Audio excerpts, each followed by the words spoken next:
नमस्कार साथियों। कोरोना की दूसरी लहर चल रही है। जितना हो सके, जितना पॉसिबल हो सके अपने घर में रहें। जरूरी कार्य होने पर ही घर से बाहर जाएं। मैं आपके सामने आज कुछ साथियों की मांग होने पर ये वीडियो लेके आ रहा हूँ। उन साथियों ने कहा था कि सर हमें ये टॉपिक समझ में नहीं आता है, या हम कोशिश कर चुके हैं लेकिन फिर भी हमें पूरी तरह से समझ में नहीं आ रहा है। तो आज हम शुरुआत करेंगे सरकार के अंग से। साथियों सुनना, आज हम शुरुआत करेंगे सरकार के अंग से। उससे पहले अगर आपने मेरे चैनल संपूर्ण राजनीति बाय RK सर को सब्सक्राइब नहीं किया है तो इस चैनल को सब्सक्राइब कर ले, बेल आइकन को दबा ले, ताकि आपको जब मैं वीडियो अपलोड करूं तो आपके पास तुरंत आ जाए। लाइक करें, शेयर करें। तो शुरुआत करते हैं आज के टॉपिक, जिसका नाम है सरकार के अंग। क्या नाम है? सरकार के अंग। सरकार के अंग। सरकार के अंग। सरकार के 3 अंग होते हैं। एक का नाम है कार्यपालिका, एक का नाम है विधायिका और एक का नाम है व्यवस्थापिका। 3 अंग होते हैं। कार्यपालिका, विधायिका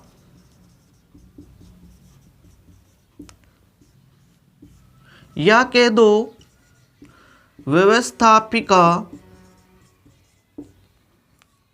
विधायिका या व्यवस्थापिका, और तीसरा है न्यायपालिका। सबसे महत्वपूर्ण चीज विधायिका या व्यवस्थापिका का महत्वपूर्ण कार्य क्या होता है? तो इसका महत्वपूर्ण कार्य होता है कि कानून का निर्माण करना। ये क्या कार्य करती है कि ये कानून निर्माण करती है। विधायिका या व्यवस्थापिका कानून निर्माण करती है। अब जो कार्यपालिका है ये क्या करती है? इस जो कानून का निर्माण हुआ है, इस कानून को क्या करती है? इस कानून को लागू करती है, या कह दो क्रियान्वयन करती है।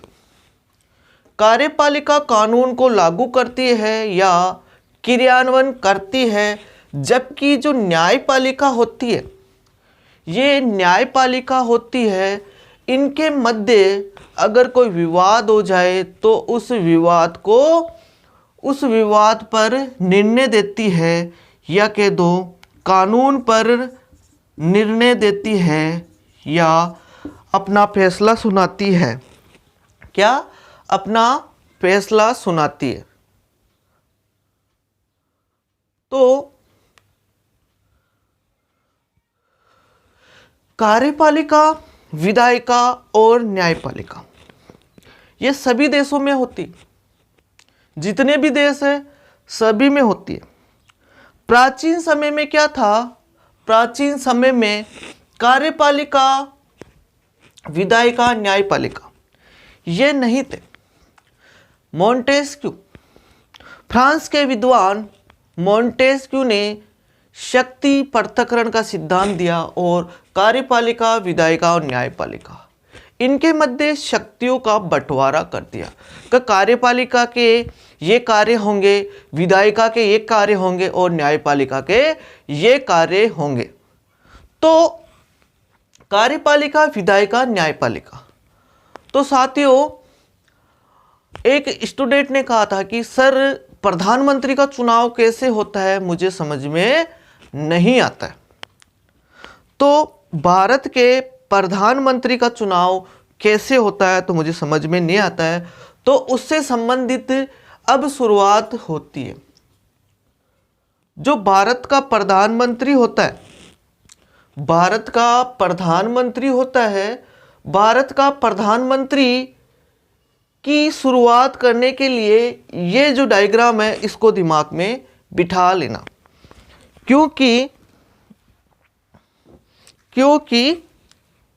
इसी से ही हमको आसानी से समझ में आ जाएगा। अब ये सरकार है, ये सरकार के अंग कितने? 3। अब सरकार के स्वरूप होते हैं 2, जैसे संसदीय और अध्यक्षीय। जहाँ पे संसदीय है वहाँ पे चुनाव प्रणाली अलग होती है, जहाँ पे अध्यक्षीय है वहाँ चुनाव प्रणाली अलग होती है। जैसे भारत के संदर्भ में बात करें तो भारत में संसदीय शासन प्रणाली है भारत में, जबकि अमेरिका में क्या है? अध्यक्षीय शासन प्रणाली है। तो भारत के संदर्भ में बात करें तो भारत में क्या है? संसदीय शासन प्रणाली है। क्या है? भारत में संसदीय शासन प्रणाली है। तो भारत में संसदीय शासन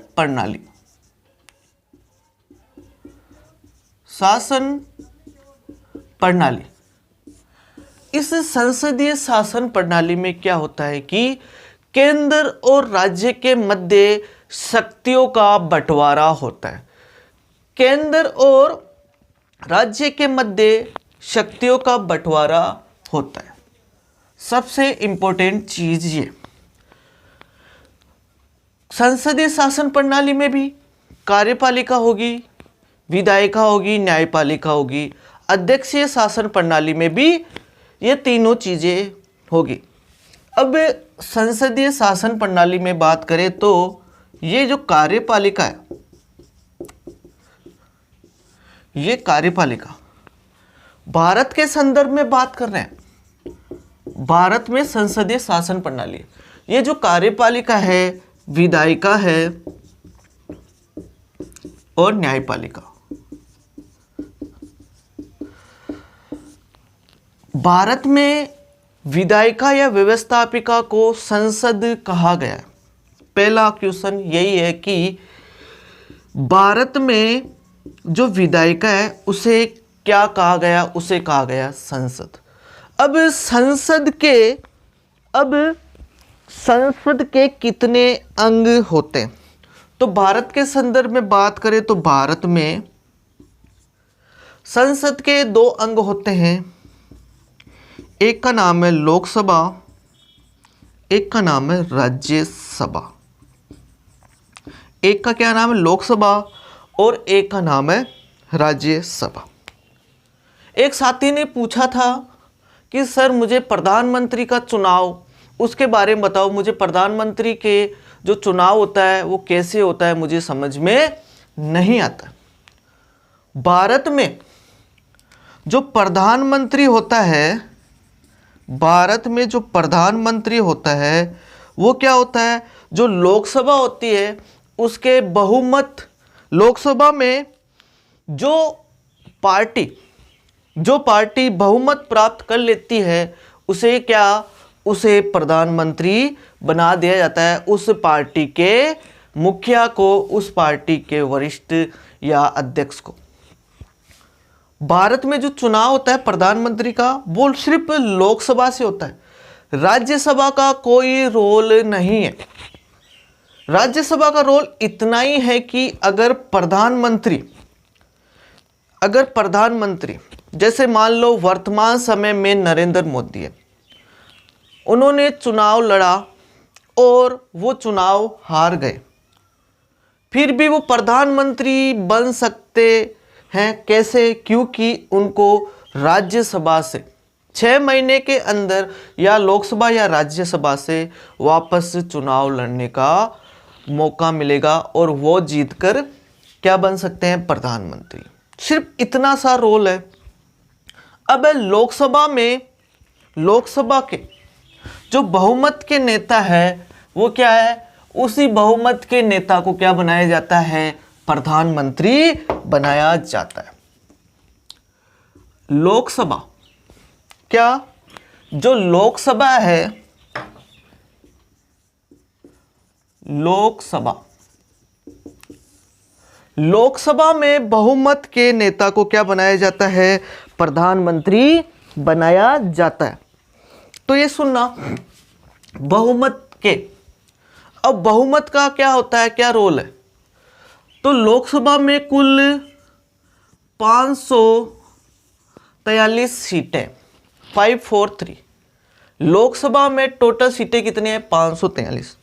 ये सीटें क्या होती है? भारत में जितने भी राज्य हैं, भारत में जितने भी राज्य हैं और कुछ केंद्र शासित प्रदेश है, उनको क्या लोकसभा में सीटों का आवंटन किया गया है। जैसे राजस्थान के संदर्भ में बात करें, राजस्थान के संदर्भ में बात करें तो राजस्थान राज्य को 25 लोकसभा सीटें प्राप्त है। राजस्थान को 25 लोकसभा सीटें प्राप्त है। इसी प्रकार अन्य राज्य को भी लोकसभा की सीटें प्राप्त हैं। अब यहां से जैसे राजस्थान को लोकसभा की सीटें 25 है, यूपी को 80 है, आंध्र प्रदेश को भी 25 है, आंध्र प्रदेश और राजस्थान दोनों को 25-25 सीटें प्राप्त है। सबसे ज़्यादा उत्तर प्रदेश की लोकसभा सीटें हैं 80। इस प्रकार देखें तो हर राज्य की सीटें मिलाकर 543 होती है, 543 होती है। अब इसमें बहुमत क्या चाहिए? इसमें बहुमत क्या चाहिए? तो बहुमत के लिए क्या होता है? आधे से एक ज़्यादा। बहुमत के लिए क्या होता है? बहुमत के लिए क्या होता है? आधे से एक ज़्यादा, आधे से एक प्लस 1। तो इसका आधा करें तो 543 आधे से एक ज़्यादा, या कह दो 50% प्लस 1। दोनों में से कोई भी काम में ले सकते हो, आधे से एक ज़्यादा या 50% प्लस 1। यही होता है 50% प्लस 1। अधिकतर यही भाषा काम में ली जाती है। राजनीति विज्ञान में ये भाषा काम में ली जाती है, 50% प्लस 1। 50% मतलब आधे से एक ज़्यादा। तो उसका इनका आधा क्या होगा? 543 का 2 7 अर्थात 271.1। तो इसका एक ज़्यादा 272। तो जिस पार्टी को 272 सीटें मिल जाएगी वो क्या बन जाएगा? उस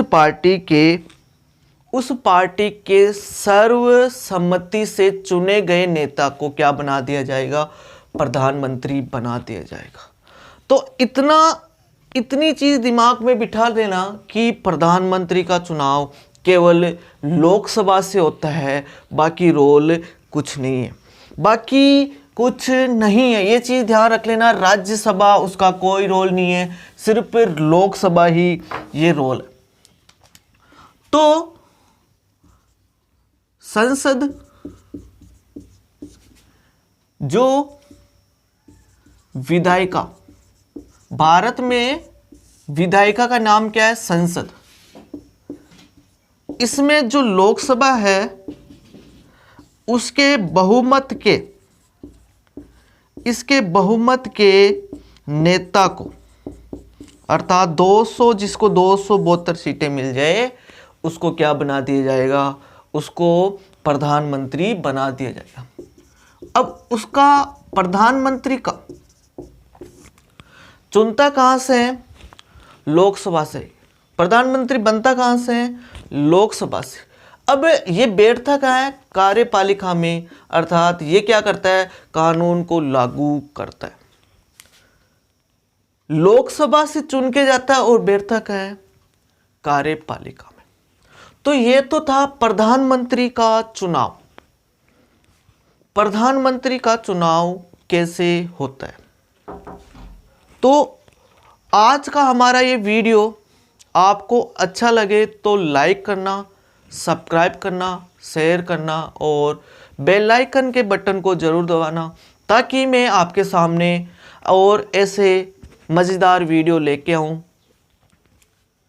और इससे संबंधित फिर भी समझ में नहीं आया, कोई कन्फ्यूज़न है, तो कमेंट बॉक्स में बता देना कि सर ये समझ में नहीं आया है।